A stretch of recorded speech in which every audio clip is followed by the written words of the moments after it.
গতকালের যে নৃশংস হত্যাকাণ্ডের যে ঘটানো হয়েছে, এটা খুবই নির্মমতার সাথেই ঘটানো হয়েছে এবং এটার মাধ্যমে যে প্রশাসন তালবাহানা করতেছে, যেমন আর্থিক লেনদেনের খবরটা আমরা রাতে জানতে পেরেছি এবং তখন থেকে আমরা বংশাল থানা অবস্থান করেছি এবং তাদেরকে চাপ দিয়েছি ঠিক যাতে তারা তদন্ত শুরু করে। তারা এখন তদন্ত করার দিছে, আশ্বাস দিছে। আর যাই হোক, এর সাথে যারাই জড়িত থাকুক, যত বড় ক্ষমতাবানই হোক, আমরা ছাত্রদল এর শেষ পর্যন্ত থাকব এবং এর বিরুদ্ধে আমরা সোচ্চার থাকব এবং যতক্ষণ না পর্যন্ত এর বিচার কার্যক্রম ত্বরান্বিত না হয়, আমরা সারা বাংলাদেশের ক্যাম্পাসগুলোতে উদাত্ত আহ্বান জানাবো, এর জন্য মানববন্ধন করব। আমাদের যেই কার্যক্রম থাকবে এটা আমরা পরিচালনা করব।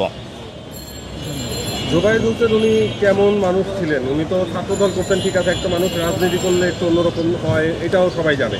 রাজনীতি মানুষকে একটু ভিন্ন দিকেও নিয়ে যায়, কিন্তু আমরা যতটুকু জেনেছি যে উনি একটু অন্যরকম মানুষ ছিলেন। তো সেই বিষয়টা নিয়ে যদি জোবায়েদ খুবই সহজ সরল সাধারণ মানুষ ছিলেন।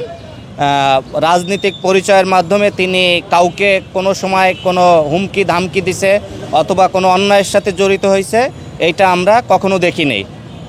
তাকে যদি কেউ মানে বকা দিছে, সে তাকে ফুলের তোড়া দিয়ে তাকে বুকে নিয়ে নিছে। এইটা ছিল জোবায়েদেরই, ঠিক আছে। এটা তো আসলে বলার ভাষ্য হারিয়ে ফেলেছি আমি। এত বড় একটা নৃশংস হত্যাকাণ্ড, এত একটা ভালো একটা মানুষের সাথে যে কোনোভাবেই কোনো কিছুর সাথে জড়িত ছিল না।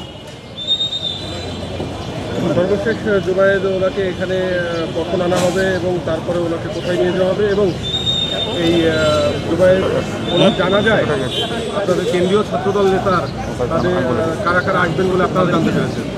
আমাদের এখনই আমাদের যে সেন্ট্রালের সাধারণ সম্পাদক নাসির উদ্দিন নাসির ভাই, উনি আসতেছেন। আর লাশ খুব তাড়াতাড়ি 12:30টার ভিতরে এখানে চলে আসবে। এখান থেকে জানাজা করার পর তার দেশের বাড়ি কুমিল্লায় পাঠানো হবে।